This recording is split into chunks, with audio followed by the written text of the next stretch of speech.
5ই August এনসিপির শীর্ষ নেতা হাসনাত আবদুল্লাহ, সার্জিস আলম, তাসনিম জারা, নাসির উদ্দিন পাটোয়ারি সহ 5 জন কক্সবাজার চলে যান সরকারি ঘোষণাপত্র অনুষ্ঠানে না গিয়ে।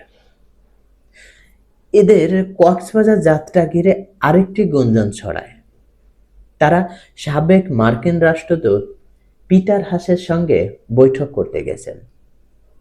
পিটার হাস ছিলেন আওয়ামী লীগের চক্ষুশূল।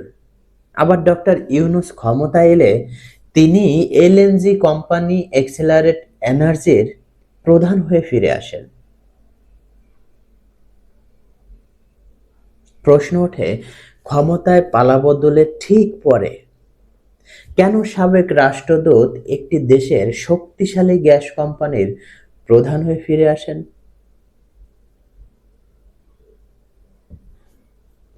স্বার্থের সংঘাত কি এখানে নেই?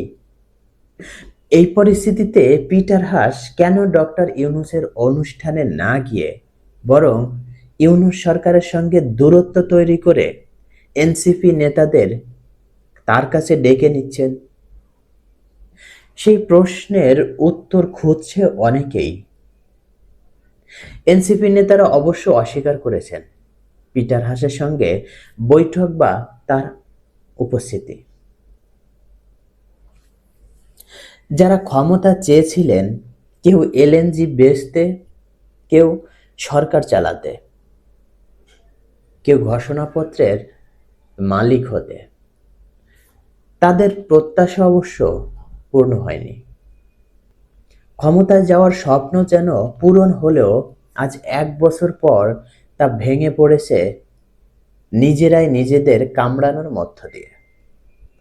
সবচেয়ে আশঙ্কাজনক হলো এই ঘোষণাপত্রটি এখন একটি মেড়মেড়া দলিল হয়ে থাকার সম্ভাবনায় ভুগছে। এমনকি জামায়াত, এনসিপি কিংবা নুরুদের মতো অংশীদাররাও তাতে নিজেদের প্রতিনিধিত্ব দেখতে পাচ্ছেন না।